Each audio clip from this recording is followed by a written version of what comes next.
Hello friends, welcome to my YouTube channel. और आज हम आपको प्रो एंड कॉन्स बताएंगे अपनी फ्रॉन्क्स के बारे में। तो अमन भाई, पहले ये जो फ्रॉन्क्स है इसका आप इसके प्रोज बताओ। आपको क्या इसमें सही लगता है, क्या नहीं लगता है आपको? पहले प्रोज बताओ आप। अगर भाई आप प्रोम्स के बारे में जानना चाहो इस कार के, तो आपको बताना चाहेंगे हम कि जैसे कि आप इस गाड़ी का लुक देख पा रहे होगे, तो इस गाड़ी का मुझे बेसिकली लुक बहुत पसंद आता है, क्योंकि इसका रोड प्रेजेंस जो है वो भी काफ़ी अच्छा है हद तक। आप इसके साइड लुक देख सकते हो एक बार। जो इसका ये वाला स्ट्रक्चर है ना भाई, वो किलर लगता है इस गाड़ी के लिए। और अगर इस प्राइस रेंज में आप लेना चाहो गाड़ी, और आप कोई और बलिनो भी आप देख रहे होगे, तो उसमें भी ऐसे लुक्स नहीं मिलते हमें बेसिकली। और अगर आप और इसके प्रोन्स के बारे में जानना चाहो, तो आपको मैं बताना चाहूँगा, जैसे कि आप इसका ग्राउंड क्लियरेंस देख पा रहे होगे। ये इसका ग्राउंड क्लियरेंस काफ़ी अच्छा है, 190 mm ग्राउंड क्लियरेंस आता है, जो कि इस प्राइस रेंज में जिसमें फ्रॉन्क्स आती है, बलिनो का भी इससे कम है। वैगनार लेने जाते हैं सो उसका लुक अच्छा नहीं है, पर अगर आप ग्राउंड क्लियरेंस देखें तो इस गाड़ी का काफ़ी अच्छा मिल जाता है आपको। साथ ही साथ आपको इस गाड़ी में अगर आप कभी जाएं, तो ये जो गाड़ी है ना, सीएनजी और पेट्रोल दोनों में आपको मिलती है। सो पेट्रोल और सीएनजी में आपको इस गाड़ी में चला के कभी भी ऐसा फील नहीं होने वाला है कि आप सीएनजी कार चला रहे हैं या पेट्रोल पे नहीं चला रहे। इस गाड़ी का पिकअप दोनों में ही A1 है। अगर आप चाहो तो आप कभी टेस्ट ड्राइव लेना मेरी गाड़ी की। वैसे तो आप सीएनजी में भी इसे चलाएंगे तो पिकअप में आपको कोई इशू फेस नहीं होगा। और आप पेट्रोल में चला रहे हो तो आपको तो पता ही है पेट्रोल कार्स कितना किक देती हैं। तो यही है इसके बारे में। और क्या लगता है जो आपको लगता है आपकी गाड़ी में बेस्ट चीज़ है जो औरों में नहीं है इस सेगमेंट में? भाई सबसे बड़ा तो मुझे इस गाड़ी का लुक। आप भाई लुक खुद देखो, इस गाड़ी के जो लुक्स है ना, वो आपको इस प्राइस रेंज में अगर कोई और गाड़ी मिल जाए तो मैं चैलेंज कर सकता हूँ, इस लुक के लिए तो कोई नहीं मिल सकता भाई। लुक के लिए तो क्लियर है। बाकी आपको अगर इसे भगाना है, आपको भगाना पसंद है, आपको हाइपर राइडिंग पसंद है, आप कटआउट बहुत इजीली मार सकते हो। इस कार में बॉडी रोल बिल्कुल भी नहीं है। अगर आप मैं इसे ले गया हूँ 160 तक ले गया हूँ बेसिकली, तो 140 पे भी 130 पे भी इस गाड़ी के कट जो लगते हैं वो बहुत प्यारे लगते हैं, जिसमें कि आपको बिल्कुल बॉडी रोल तो इस कार का बिल्कुल आपको फील होगा ही नहीं ब्रदर, बिल्कुल भी। हैंडलिंग बताओ इसकी, आपको क्या फील होता है जब ये गाड़ी चलाते हो? इसकी हैंडलिंग कैसी लगती है आपको? तो हैंडलिंग तो बहुत प्यारी है इसकी। जैसा मैंने आपको बताया कि अगर आप 110 या 130 पे भी कट मार रहे हो ना, तो इस गाड़ी को आपको दोबारा उसी लेन में लाने के लिए ज़्यादा एफर्ट नहीं करना पड़ता, बहुत इजीली आ जाती है। इसकी हैंडलिंग बहुत प्यारी है। बट मुझे कभी कभी ऐसा फील होता है कि इसकी जो स्टीयरिंग है, बेसिकली आप दूसरी कार चलाओगे तो उनको थोड़ा कम मूव करना पड़ता है स्लो स्पीड्स में भी कट लेने के लिए। अगर आपको इस लेन से इस लेन में जाना है, आप हल्का सा भी मूव करोगे सो मूव, पर इसके लिए मुझे थोड़ा सा ज़्यादा लगता है कि इसे कम से कम हाफ ले जाना पड़ता है थोड़ा सा भी मूव करने के लिए इस गाड़ी को। सो सिर्फ ये थोड़ा सा मुझे बेकार लगता है इस हैंडलिंग के लिए। बाकी तो हैंडलिंग बहुत प्यारी है इस कार की भाई। हैंडलिंग परफॉर्मेंस वाइज बताओ, आपको पहाड़ों पे आपने चलाई है उसके अकॉर्डिंग? हाँ, जैसा कि हमने आपको लास्ट वीडियो में बताया था कि हम इसे पहाड़ों में ले गए थे विलेज में। सो वहाँ पे यार इस गाड़ी को ज़्यादा इशू तो नहीं हुआ, पर कभी कभी इसके जो सीएनजी में है ना टायर्स, वो स्पिन मार जाते हैं, बहुत ज़्यादा स्पिन मारते हैं। इसके टायर्स आप देखो, इसके टायर जो है इस सेगमेंट में सबसे अच्छे टायर मिलते हैं, बड़े टायर मिलते हैं। टायर्स की जो वो है 18 इंचज़ के टायर मिलते हैं आपको इस कार के अंदर। बेसिकली इसे मैं चेंज कराने की सोच रहा हूँ, पर अभी तक है नहीं ऐसा कुछ। तो इसे हम पहाड़ों में ले गए थे। सो हम गए थे माल देवता गए थे हम बेसिकली देहरादून के अंदर। तो उसके अंदर कभी कहीं कहीं पे इसके टायर जो है वो स्पिन कर रहे थे, पर पेट्रोल पे। और अगर आप ट्रैक्शन देती है कंपनी मारुति सुजुकी, आप इसमें भी ट्रैक्शन का ऑप्शन देती है आपको। आप ट्रैक्शन ओपन करते हो सो कोई इशू नहीं आता आपको। आप अगर मडी में भी चला रहे हो या फिर स्लिपरी एरिया पे चला रहे हो तो टायर इतने स्पिन नहीं करते। इस कार में आपको अट्रैक्शन का भी ऑप्शन मिल जाता है। आपने इसका बैक पार्ट कवर नहीं किया, जो आपको इसमें सबसे अट्रैक्टिव पार्ट लगता है?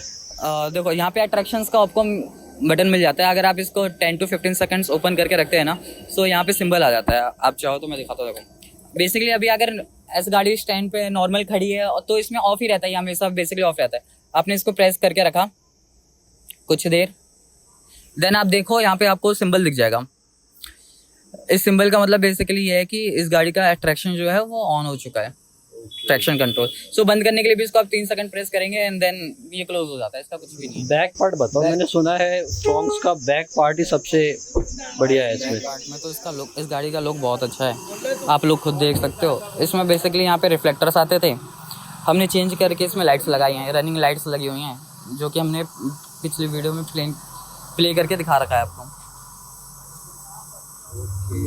और अगर आप इसके कौन के बारे में जानना चाहो, जो चीज़ मुझे बिल्कुल पसंद नहीं है, तो कौन सा बताओ आपको? वैसे तो आपके अकॉर्डिंग इसमें सब कुछ परफेक्ट है, मुझे भी वही लगता है। बट हर तो गाड़ी भाई अगर यंगस्टर है कोई तो उसको तो फ्रॉन्क्स परचेज करनी चाहिए, वैसे बेसिस बहुत अच्छी कार है। और अगर आपसे कॉन्स के बारे में जानना चाहो तो यार आपको मैं बता दूं कि इस गाड़ी में वैसे तो कुछ है नहीं, मेरे हिसाब से तो कुछ भी नहीं दिखता इसमें। बट हाँ, इसमें रेयर वेंट नहीं मिलते। इधर आओ, आपको दिखाता हूँ। इस गाड़ी की एक और चीज़ बहुत अच्छी है कि सिर्फ अगर हम रिमोट से कंट्रोल करते हैं तो एक बार में एक ही गेट खुलता है। तो अगर आपको इससे सारे गेट ओपन करने हैं की से भी तो आपको डबल प्रेस करना पड़ेगा ओपन स्विच को। सो इसमें यार यहाँ पे आपको कोई भी रेयर इवेंट्स नहीं मिलते। रेयर एसी इवेंट्स इसमें नहीं है, इसमें रेयर एसी इवेंट्स हैं ही नहीं। अगर आप वीडियो में विजिबल हो तो मैं आपको बता दूँ, इसमें रेयर एसी इवेंट्स आते ही नहीं। फिलहाल गाड़ी थोड़ी गंदी हो रखी है भाई, तो अभी साफ़ नहीं किया, मैंने ऐसे करूँगा। सो इसमें रियर एसी इवेंट्स आते ही नहीं हैं और यही इशू आता है। और इसके यहाँ पे अगर आप देख पाओ, मेरी हाइट जो है 5'7" की है बेसिकली। सो हेडरूम मुझे भी थोड़ा सा कम लगता है। अगर मैं बैठूँ, यहाँ पे 4 लोग बैठे हैं सीट पे, सो मुझे हेड रेस्ट थोड़ा सा फील होता है कि अगर कभी कट लग रहे हैं ना और ड्राइवर ने कभी हल्के से कट मारे तो भाई सर इस पर लग जाता है, मेरा तक लग जाता है भाई। सो और तो यहाँ पे आप देखो तो यहाँ पे भी आपको एक चार्जिंग पोर्ट मिल जाता है। अब जैसे 12 वोल्ट का मिलता है ये, आप इसे यहाँ पे चार्ज कर सकते हो। पीछे वालों को भी कोई इशू नहीं आता बेसिकली। पीछे अगर कोई हम जैसा बंदा बैठा है, थोड़ा स्मॉल है, 5'7" या 5'6" तक का है, तो वो एडजस्ट कर सकता है। पर अगर 6 तक का है बंदा तो उसे यहाँ बहुत इशू आ सकता है इस कार के अंदर। ओके। और कंजेस्टेड वाइज कैसा लगता है आपको? ये गाड़ी आपको ज़्यादा कंजेस्टेड तो नहीं लगती?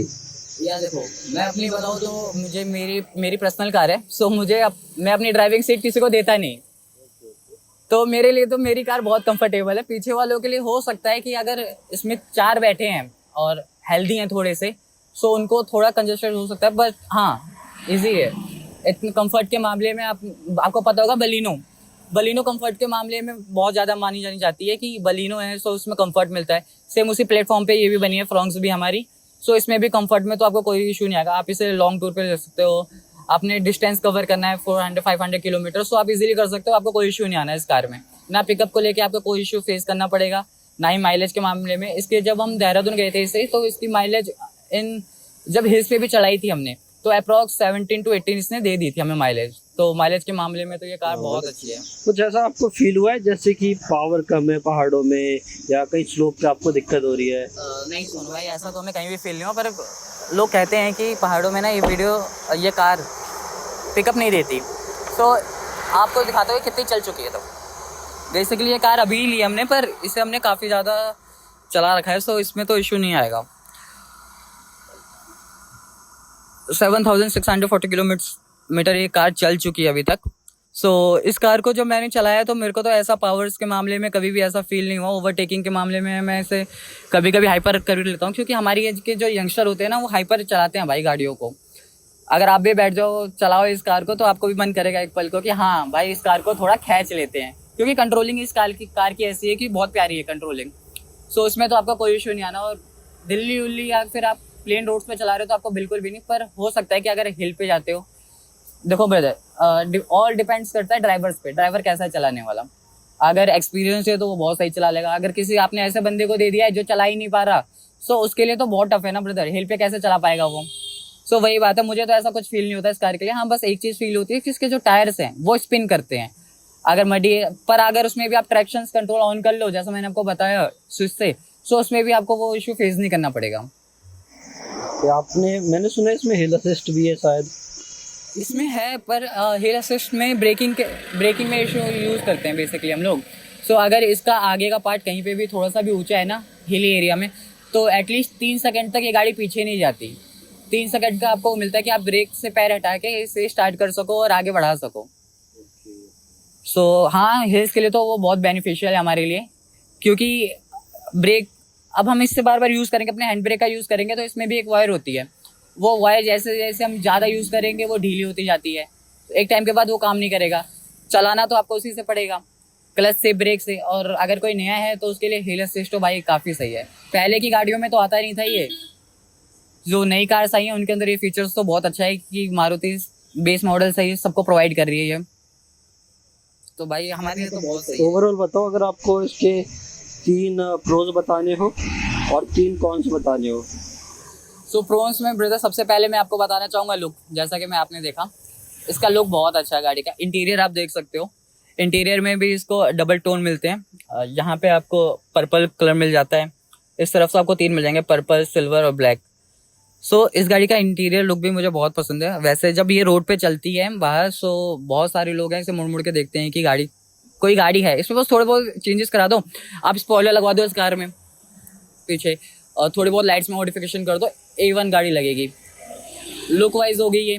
सेकंड, इसका ग्राउंड क्लियरेंस जो कि 190 mm है। मैंने आपको पहले ही बताया, काफ़ी सही है इसका ग्राउंड क्लियरेंस। आप देखोगे ये नीचे लगती ही नहीं है, पहाड़ों पे भी आप इजीली ले जा सकते हो, हल्की फुल्की ऑफ रोडिंग भी आप कर सकते हो, इससे कोई इशू मिलेगा नहीं आपको। एंड सेकंड तो इसका पिकअप, ये CNG में हो चाहे पेट्रोल में, मुझे कभी भी ऐसा डिसपॉइंट नहीं हुआ मैं इस कार से कि मुझे ये पसंद नहीं आ रहा, CNG में चल रही है मुझे ऐसा फील हो रहा हो कि पावर लो मिल रही हो, तो ऐसा कुछ भी नहीं हुआ इस कार में आज तक। तो और अगर प्रोज आपने बता दिया, और कौन से 2 बताओ, या 2 या 3? कौन में यार, पीछे वालों को बहुत दिक्कत होती है हेड के रूम की वजह से। सेकंड, इसमें आपको चार्जर मिलता है, ये चीज़ बहुत अच्छी है, पर AC वेंट नहीं मिलता आपको।